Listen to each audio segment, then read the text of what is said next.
everyone, and this is Albert Gabriel, and I will be your host this week for Pigskin Pointers, and I'm joined by the infinitely brilliant and sexy and joyous Seth Lazier, breaking down this first week of fantasy football and seeing how everything that happened this week impacted everyone, because it was topsy-turvy to say the least. Las Vegas is saying it is one of the biggest busts for them and me, I guess you could say, regarding the production, fantasy-wise, prediction-wise. Seth, what did you think? How did you fare this week in fantasy? Well, I do know how some homeless people who just became homeless feel, because I got reamed. Let me tell you some of my plays that didn't work out. I chose Peyton Manning over Tom Brady. I chose Owen Daniels over Jason Witten. And it was just a bad week for me. It was bad for me, too. So I'm in 6 leagues, personally. And two super serious leagues. Won, and I lost one. The league that I lost that I'm very upset about was against our producer and marketing guru, Franklin. And he beat me. It was a kicker duel, Blair Walsh versus his kicker, whom was, I believe... Anyway, it doesn't really matter. Regardless, it was close to the nil, and yeah, I lost a lot, and a little bit humbled. Anyway, so what do you think? To you, Seth, what is the biggest surprise this week, fantasy-wise? Fantasy-wise, it has to be Marcus Mariota. He just destroyed. Oh yeah. He just absolutely clobbered Tampa Bay. And Tampa Bay, not known for a great defense last year, was just terrible. But Mariota is looking like the best rookie quarterback to come around since me, or Andrew Luck, or even Robert Griffin before he got his knees destroyed by Mike Shanahan. Well, his numbers were great. He only threw about 20 passes. Regardless, he threw about 4 touchdowns. And he looked great. One thing, though, that we shouldn't discount, obviously, is the fact that everything, including the, especially the secondary for the Buccaneers, was just a joke. But yeah, he blew everyone out. He was the 4th-ranked QB this week, actually, for fantasy production. So whoever picked him up and started him is laughing all the way to the bank. He wasn't even on our draft board that we discussed. But whether it's indicative of future success, we will find out. Absolutely. To me, the biggest busts was pretty much everyone that was drafted in the first round. If you look at the production value versus the actual production, only one player, Seth, that would a top 10 ADP performed that top 10 producers this week. Do you want to fancy a guess who that was? I'm going to guess Antonio Brown. Yeah, and that is exactly who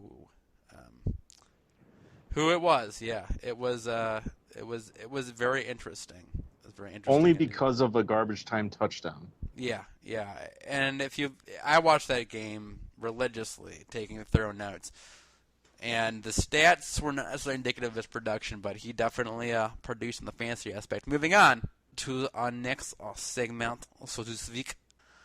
We are going to talk about anyone else that you think, obviously, that did really well or really good. Carlos Hyde obviously had a huge day.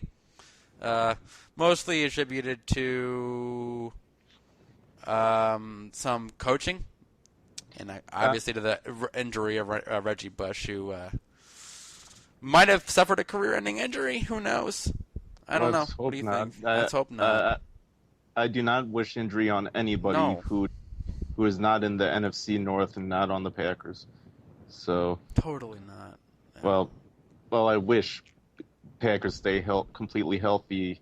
I think I got my words mixed up. But some guys that I want to point out who were very, very solid.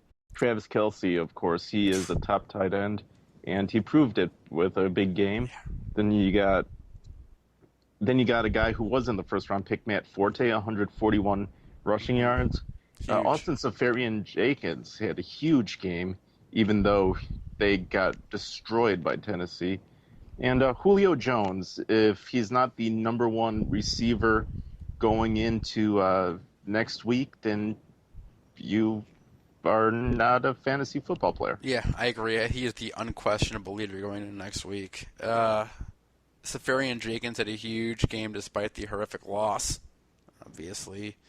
And I think that Kelce is a guy I've always been huge on, and Forte too, because when you look at fantasy production, you got to look at the players that you know are going to do it. And Forte and Kelce in both those systems did well, and I think will continue to do well. Yep, definitely. Some other highlights: Alfred Morris had a solid game, 121 yards rushing. The pair of Chargers, Phillip Rivers and Keenan Allen, were huge. And Woodhead too, man, on that squad. He did very well. He got 80 yards and a touchdown, something like that. Absolutely, and somebody a bit under the radar, Tony Romo had 356 passing yards. So we had some nice productions from guys who you could have taken in the middle rounds.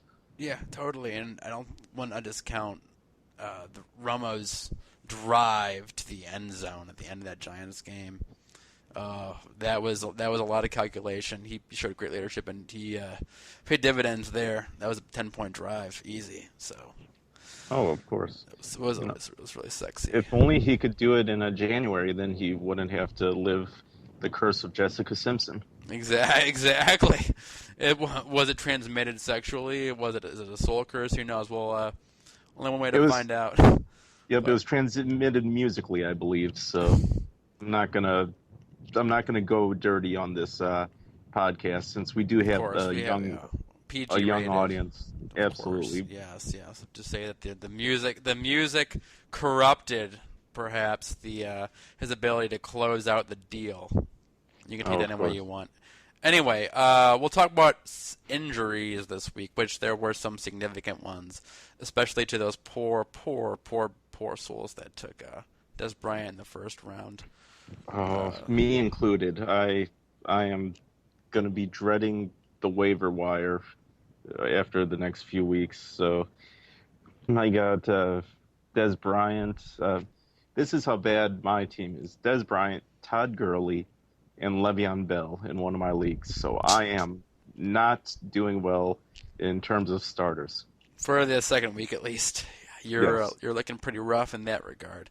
Well, who is on your bench, or did you pick your late when you're eyeing on the waiver wire that you think would be able to fill those holes that you haven't been that you think could take you to that 1-1? Well, some guys I've been looking at that I think are solid pickups are receivers who are pass catching threats. Kyrie Robinson of New Orleans, Shane Vereen. Very underrated pass-catching running backs that you could pick up on the waiver wire. Yeah, Shane Vereen. I wrote a little article for a blog about that. Yeah, he is a red zone target, and he should not, as I like to say, be discounted. Speaking of red zone targets, did you happen to catch James Jones? Oh, I happened to catch James Jones. Yep, 3 catches for 51 yards and 2 touchdowns. Rodgers is going to be targeting him down there, so he's probably red zone target and waiver wire target priority number 1 if you need any receiver help, just because you know he's going to get looks in the red zone.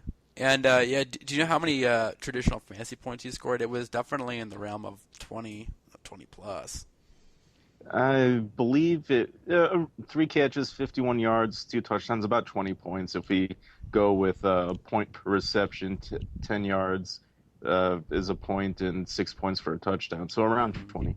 Yeah, pretty good. Yeah, and as you said, Julio Jones, who was projected at 192 for us as offensive production for the first week, number 17. Yeah, see, Julio Jones is going to be. Here's bold prediction of the year, just football year, including fantasy, so pay attention.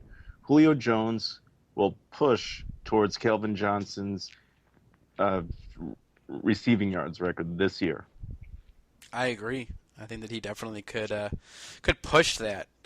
Someone that I picked up in a couple of leagues that people are worried about was Percy. Well, do you think that was kind of a glitch, so to speak, or do you think that you can count on this guy down the line? I'm leaning towards glitch just because they shut down Sammy Watkins. 3 targets, 0 catches, 0 yards. That's not going to happen every week. Sammy Watkins is a guy they're going to make a point to bring into the offense. So I would say lay off Percy let other people overspend for Percy, and if you're a Sammy Watkins owner, just be patient. Yeah, I'm in agreement with that totally, 100%. All right, moving on. So we also had DeSean Jackson, who might be out for a very large period of time.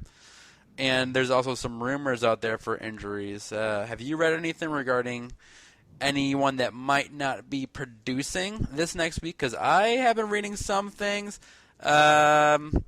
Nothing definite, though. Do you have any equipment manager tips or anything like that, Seth, at this point? Well, somebody to keep an eye on is Peyton Manning to not produce, because Kansas City really did a great job defensively against Houston. Oh, they did. And Peyton looked like the Peyton from the end of last season. He might be one of those guys who's, maybe a year past when he should have retired, which I completely whiffed on in my draft because I thought he was going to bounce back, but he can't throw deep anymore. So if you drafted him high like I did in the third or fourth round, you're really starting to regret that. But luckily, I chose Tom Brady in the eighth when he was still suspended. It was genius of you. Absolute yes. Genius. Genius move. But yes. I mean, I'm under the mentality almost that Peyton might come back next week. Not next week, but I guess tonight, and say, "Listen, everyone's looking at me, and I'm gonna crush it." Is there a possibility that he comes back and just hits every target, 75% reception rate?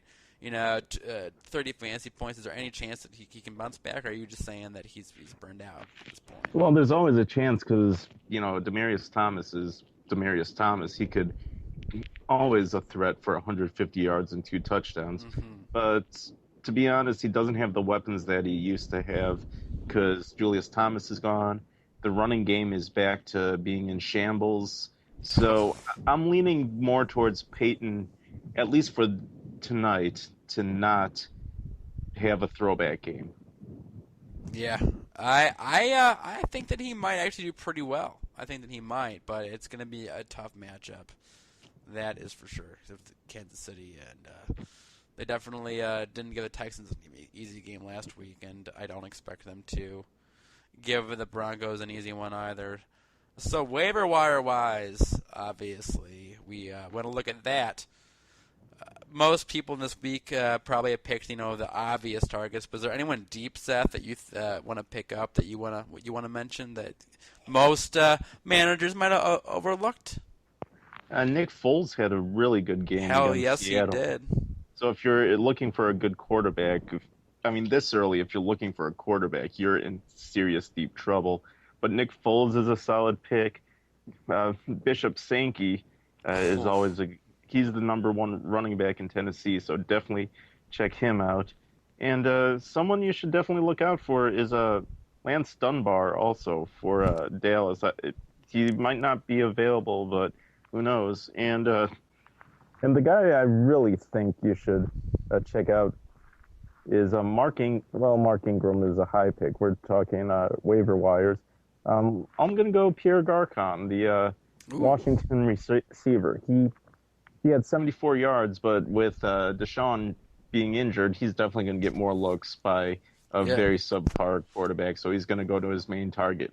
And we were in a fantasy, or the Pigskin Pointers podcast, we want to talk a lot about like culture and chemistry, and his chemistry with Mr. Cousins. It should never be discounted. Absolutely. So I agree with that. He could be a big one. I like. There's been a lot of people that really boomed this week that I'm not really big on drafting, so I don't have any major guys that I'm huge on. I think that most people are going to own the really big guys. Seferian-Jenkins, obviously, you might want to pick him if you don't have him. Like a backup tight end. Nick Foles, as Seth stated, you want to get him as a backup on your roster. He ran for a touchdown. But, yeah. Now, the Adrian Peterson's appointment obviously can't be discounted either. Before we close out this segment for this Thursday, Seth, what do you think about that in the Adrian Peterson's appointment, as well as the disappointments of Odell and anyone else that you feel like you want to touch on? the biggest disappointment for me of the week is Peyton Manning, just because not only did I have him, but he just laid an egg. It was downright shocking that he played so poorly. Adrian Peterson, 10 carries for 31 yards. He's a guy who I just think he was out of game shape because they did keep him out of preseason. So definitely, if you have him, do not make any rash decisions and trade him. Just give him a week or two to come back into NFL shape, and I think he'll be back to giving you 80 to 120 yards and a touchdown a week. I agree. Totally agree. And someone who I really, really think disappointed completely is Andrew Luck, and just anybody associated with the Colts. They were completely out-coached, outplayed, out everything against Buffalo. That was the surprise of the week. Absolutely. And if you're looking for a good defense to pick up, because defenses you could let go and pick up almost on your whim. On a weekly basis, almost, depending on your knowledge, if you need. Yeah, but the Buffalo D, as you stated, showed some extreme dominance, and what is more concerning is the owners of anyone that owns anyone on the Colts. They got absolutely they got thrown around. And it is actually talk about Chuck Pagano losing his job over that performance. That was such a disgrace. So we're going to wrap up this segment of Pigskin Pointers. We'll be back in 2 days with our Week 2 projections and picks. So we'll be breaking down every game, who we think is going to win, who we think is going to be the bust or the fantasy boomers, so to speak. So follow us on Twitter, like, share this video, and we will be back on Saturday morning from Queen Anne at Seattle, and Seth location in northern Seattle. We wish you a fair evening and good luck watching the game tonight, and we will see you soon. Have a great night, friends.